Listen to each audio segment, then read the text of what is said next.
क्रांतिकारी नमो बुद्धाय, जय भीम, जय भारत, जय संविधान। मैं रामानुजाचार्य और आप देख रहे हैं अध्यात्म पावर।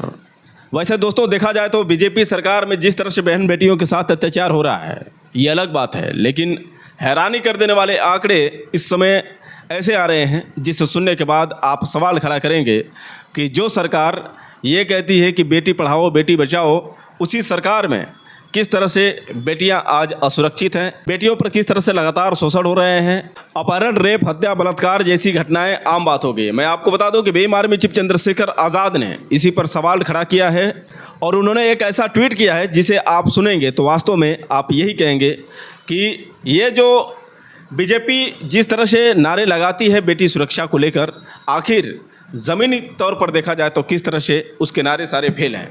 आपको बता दें कि भीम आर्मी चीफ चंद्रशेखर आज़ाद ने एक्स पोस्ट के जरिए लिखा है, उत्तर प्रदेश के जिला अंबेडकर नगर में सिर्फ 1 महीने के भीतर 56 बेटियों का अपहरण होना अत्यंत भयावह और शर्मनाक है। इनमें अधिकांश दलित, पिछड़े और कमज़ोर वर्ग से आती हैं। यह कोई सामान्य अपराध नहीं बल्कि एक संगठित षड्यंत्र और उत्तर प्रदेश की पूरी विफलता का प्रमाण है।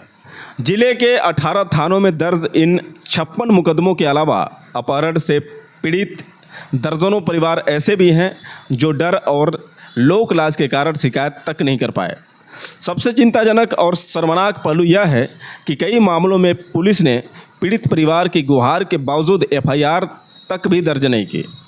यह सिर्फ लापरवाही ही नहीं बल्कि अपराधियों को खुली छूट देने जैसा है।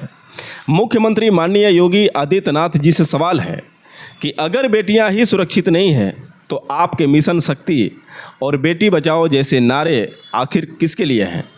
बेटियों की रक्षा के लिए या सिर्फ सत्ता की राजनीति के लिए? क्या दलित पिछड़े समाज की बेटियों की शिकायत दर्ज करने से इनकार करने वाली पुलिस जनता की सुरक्षा करेगी या अपराधियों की ढाल बनेगी? हम यूपी गवर्नमेंट से मांग करते हैं सभी अपहरण मामलों की उच्च स्तरीय न्यायिक जांच कराई जाए, दोषियों पर कठोर कार्रवाई हो और संगठित गिरोह का पर्दाफाश किया जाए। पीड़ित परिवारों को न्याय, सुरक्षा और मुआवजा दिया जाए। सबसे पहले उन पुलिस अधिकारियों को बर्खास्त किया जाए जिन्होंने शिकायत दर्ज करने से इनकार कर पीड़ित परिवारों को निराश किया। यह अपराध नहीं है बल्कि बेटियों की अस्मिता पर सीधा हमला है। इसे किसी भी कीमत पर बर्दाश्त नहीं किया जाएगा।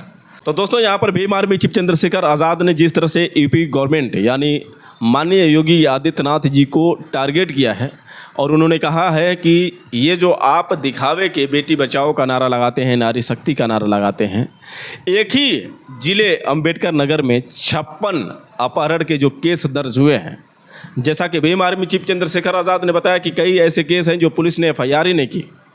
और दूसरी बात, एक और चीज़ कि बहुत लोग लोक लाज के कारण एफआईआर नहीं कराते हैं।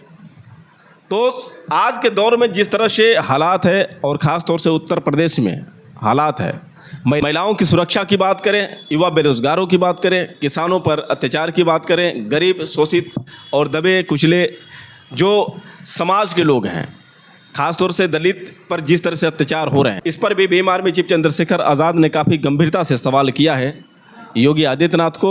और एक और चीज़, जो बाबा साहब डॉक्टर भीमराव अंबेडकर ने दलित समाज के लिए विशेष तौर पर आरक्षण दिया था उच्च शिक्षा को लेकर, उस आरक्षण को भी पूरी तरह से बीजेपी हाई कोर्ट के माध्यम से पूरी तरह से ख़त्म कर दी है।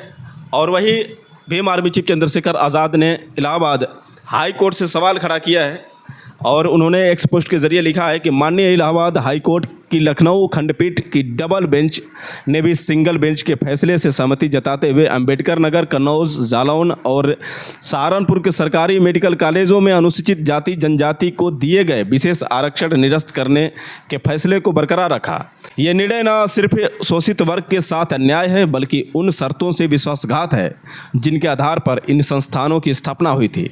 ये फैसला बाबा साहब डॉक्टर भीमराव अंबेडकर के सामने सर झुकाने वाली माननीय योगी आदित्यनाथ सरकार के दोहरे चरित्र को भी उजागर करती है, क्योंकि मेरे संज्ञान में आया है कि सरकार की तरफ से पक्ष रखने वाले हाईकोर्ट ने भी इस फैसले में सहमति जताई है।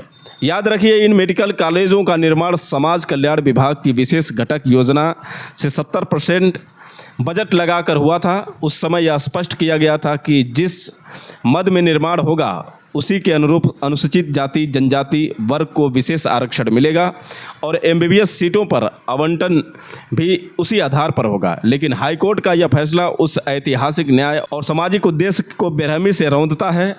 आज़ाद समाज पार्टी समाज के जागरूक लोगों और संगठनों में तालमेल बनाकर हाई कोर्ट के इस फैसले को माननीय सुप्रीम कोर्ट में चुनौती तो देंगे ही, लेकिन साथ ही योगी सरकार से अपील करती है कि अगर वास्तव में आप अपने आप को दलित हितैषी कहती हैं तो इस बात को साबित करें और विधानसभा में कानून बनाकर इन 4 मेडिकल कॉलेजों का विशेष आरक्षण बरकरार रखें। मैं फिर से दोहराता हूं, अगर सरकार और कोर्ट से इंसाफ नहीं मिला तो यूपी गवर्नमेंट का असली चेहरा समाज के सामने लाने के लिए दिल्ली से लखनऊ तक पैदल मार्च करूंगा। यह यात्रा सिर्फ मेरे कदमों की ही नहीं होगी बल्कि करोड़ों वंचितों की आवाज़ बनेगी। तो दोस्तों, भीम आर्मी चीफ चंद्रशेखर आज़ाद ने यहाँ पर साफ तौर से कह दिया है कि अगर सरकार ये जो सवाल है इसके जवाब नहीं देती है और फिर से दोबारा आरक्षण को लागू नहीं करवाती है तो हम दिल्ली से लखनऊ तक पैदल चलने का काम करेंगे। और आगे जो उन्होंने लिखा है, यह यात्रा सिर्फ मेरे कदमों की ही नहीं बल्कि करोड़ों वंचितों की आवाज़ बनेगी।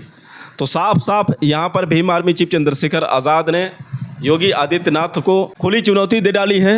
अब देखते हैं कि योगी आदित्यनाथ की क्या प्रतिक्रिया आती है और क्या वास्तव में चंद्रशेखर आज़ाद की जो ये बात है इस पर अमल करेंगे। अगर ऐसा है तो ये बहुत बड़ी जीत होगी चंद्रशेखर आज़ाद की और तमाम उन युवा छात्रों की जो दिन रात संघर्ष करते हैं और अपने लक्ष्य को पाने के लिए किसी न किसी सहारे की उम्मीद रखते हैं। और ये सहारा जो है ख़ासतौर से दलितों के लिए जो विशेष आरक्षण बाबा साहब डॉक्टर भीमराव अंबेडकर ने दिया था, ये अपने आप में बहुत बड़ी बात है। वही मैं आपको बता दूं कि भीम आर्मी चीफ चंद्रशेखर आज़ाद लगातार दलितों के लिए, छात्रों के लिए, महिलाओं के लिए, किसानों के लिए एक के बाद एक जो सवाल योगी आदित्यनाथ से कर रहे हैं और लगातार सामाजिक सेवा में जो उनका काम है पूरी तरह से 24 घंटे का जो समय दे रहे हैं, इससे साफ तय है कि समाज की नज़र में, जनता की नज़र में चंद्रशेखर आज़ाद ने अपनी जगह जो है पूरी तरह से बना ली है। चंद्रशेखर आज़ाद जो लगातार चुनाव प्रचार प्रसार करने के बजाय सामाजिक सेवा में जो उन्होंने अपना समय बर्बाद किया है, इससे जनता के लिए एक बहुत बड़ी उम्मीद बने हैं।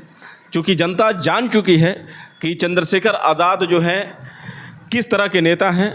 उनको राजनीति से बहुत कम मतलब होता है, लेकिन जो सामाजिक मुद्दे हैं उन मुद्दों को उठाना उनकी सबसे पहली जिम्मेदारी बनती है और एक सांसद की सबसे बड़ी ये जिम्मेदारी होनी चाहिए। और वही देखा जाए तो कई ऐसे राजनीतिक पार्टियां हैं जिन पार्टियों में आप देखें तो इस समय फ़िलहाल चुनाव को लेकर उनके अंदर जो जुनून है, उमंग है, सिर्फ वोट बटोरना है, किस तरह से लोगों को गुमराह करना है और किस तरह से लोगों के वोट को पाना है, ये अपने आप में बयां करती है। और आप देख सकते हैं कि किस तरह के दल ऐसे हैं जो लगातार चंद्रशेखर आज़ाद पर वार करते हैं। चंद्रशेखर आज़ाद को ये टारगेट करते हैं कि चंद्रशेखर आज़ाद बीजेपी के वीर हनुमान हैं। लेकिन आप इनके पोस्ट को थोड़ा गौर करिएगा और लगातार जिस तरह से Bhim army chief Chandrashekhar Azad BJP का विरोध करते हैं, हर एक नागरिक का दायित्व बनता है कि जो सत्य है उसे सत्य कहें और जो गलत है गलत। अगर सरकार कोई अच्छा कदम उठाती है तो हम सब की जिम्मेदारी बनती है कि सरकार की तारीफ़ करनी चाहिए, लेकिन जब सरकार गलत करती है तो विरोध भी करना चाहिए।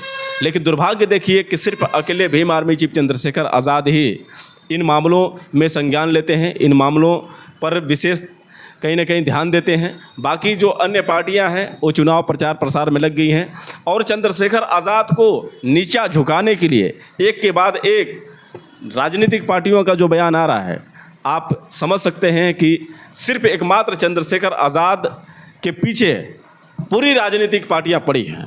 तो आप समझ सकते हैं कि चंद्रशेखर आज़ाद कितने पावरफुल नेता हैं। एक चंद्रशेखर के पीछे ये अनेकों राजनीतिक पार्टियां पड़ी हुई हैं।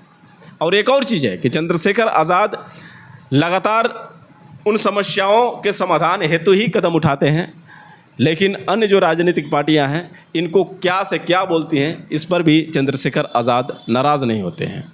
ये बहुत बड़ी बात है। एक अच्छे व्यक्ति तो एक अच्छे विचार वाले व्यक्ति की सबसे बड़ी पहचान यही होती है। कौन क्या कर रहा है इससे कोई मतलब नहीं है।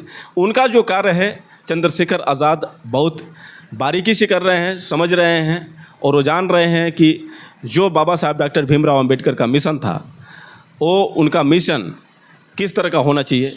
मान्यवर कांशीराम साहब ने जो एक नारा लगाया, बहुजन हिताय बहुजन सुखाय, जो नारा अब बदलकर बहुजन समाज पार्टी ने सर्वजन हिताय सर्वजन सुखाय कर दिया, इससे भी कहीं ना कहीं बहुजनों के लिए एक खटक सी आई थी। और अभी भी जो है कहीं ना कहीं बसपा जो है सर्वजन हिताय सर्वजन सुखाय को लेकर चलती है, लेकिन वहीं देखा जाए तो अब भीम आर्मी चीफ चंद्रशेखर आज़ाद ने पुराने उसी अंदाज को अपनाया है। उन्होंने ये बताने का प्रयास किया है कि जो मान्यवर कांशीराम साहब का नारा था, बहुजन हिताय बहुजन सुखाय, उसी चीज़ पर हम काम करेंगे। तो ये बड़ा फैक्ट जो नज़र आ रहा है चंद्रशेखर आज़ाद का, और इससे चंद्रशेखर आज़ाद पर क्या असर पड़ेगा ये तो देखने वाली बात होगी। लेकिन अभी फ़िलहाल देखा जाए तो लगातार जिस तरह से चंद्रशेखर आज़ाद के पीछे राजनीतिक पार्टियां पड़ी हैं, उससे कहीं ना कहीं चंद्रशेखर आज़ाद को जो कमज़ोर करने की कोशिश की जा रही है। लेकिन अभी भी चंद्रशेखर आज़ाद के अंदाज़ हैं उसमें कोई फ़र्क नहीं पड़ा है। अगर वही चंद्रशेखर आज़ाद के अंदाज़ की बात करें तो चंद्रशेखर आज़ाद का अंदाज़ जो वही कि आज भी महिलाओं की सुरक्षा को लेकर, किसानों की सुरक्षा को लेकर, दलितों की सुरक्षा को लेकर, युवा बेरोज़गारों की नौकरियों को लेकर लगातार जो सवाल खड़ा करते हैं, आज भी वो अंदाज़ उनका वही का वही है। तो इससे साफ स्पष्ट है कि चंद्रशेखर आज़ाद ही वास्तव में जनता की पहली पसंद है। बाकी आप लोगों की क्या राय है आप लोग कमेंट करके बताएं, और हो सके तो इस वीडियो को ज़्यादा से ज़्यादा शेयर करें। फिर मिलेंगे अगले वीडियो के साथ, तब तक के लिए क्रांतिकारी नमो बुधाय, जय भीम।